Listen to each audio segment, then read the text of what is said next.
We'll move now to health care. An estimated 850,000 people in Wisconsin could lose their health care if pre-existing conditions aren't covered. The state is still a lead plaintiff in a lawsuit that would repeal the Affordable Care Act and take away the requirement for pre-existing condition coverage.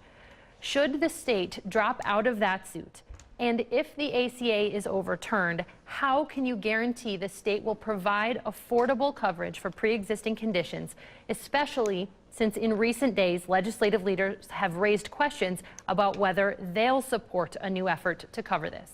We'll begin with Governor Walker. Thanks. Well, let me be clear. We can protect people with pre-existing conditions in the state without protecting the failure that is Obamacare. Look, my wife who's here tonight is a type 1 diabetic. My mom, who's sitting right next to her, is a cancer survivor. My brother has a heart condition. Like a lot of you at home watching, when we talk about covering pre-existing conditions for our families, it's very personal. In Wisconsin, everyone living with pre-existing conditions is covered right now. And as long as I'm governor, it will always be covered in the state of Wisconsin. The difference between Tony and I is about Obamacare. Obamacare, which is failing. I remember earlier this year talking to Christine up in the Green Bay area. She told me under the Obamacare exchanges, her premiums were going up by almost $2,000 a month. A month. Can you imagine that? So while Washington failed to act and Obamacare premiums were going up, we put together a bipartisan solution. We got Democrats and Republicans on board to pass our health care stability plan. And just last week, we got news that, just as we predicted, premiums will go down starting in January by over 4%.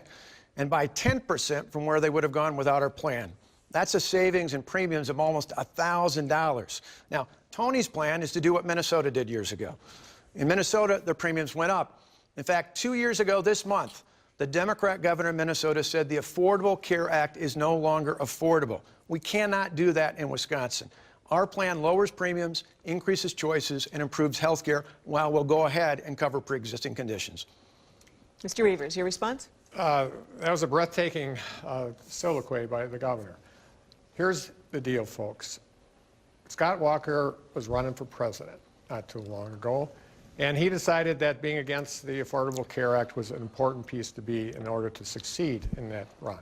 It didn't happen, and as a result of that decision, he has hurt the people of Wisconsin. He didn't, not only did he oppose Obamacare, but as a result of that opposition, he did not take the Medicaid expansion money that the Wisconsin citizens deserved.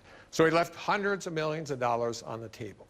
And the reason why Minnesota has lower rates than Wisconsin does is because, and I talked to a person early on the campaign, and he said, living in La Crosse, I'm going to continue working here, but I have to move to Minnesota to get their health care. Think about that. We're driving people out of the state. We can't do that. And in addition, Scott Walker, I'm going to take that Medicaid money and we're going to plow it into the system and make health care more affordable to all. But pre-existing conditions, there's 2.4 million people in the state of Wisconsin that care about that, including me. I'm a cancer survivor. Scott Walker is talking out of both sides of his mouth. He wants to save pre-existing conditions, but he's in federal court to get rid of the Affordable Care Act, which will get rid of those protections. So, Scott Walker, I've asked you a lot of times and you haven't answered. Why don't you drop out of that lawsuit? Time is up.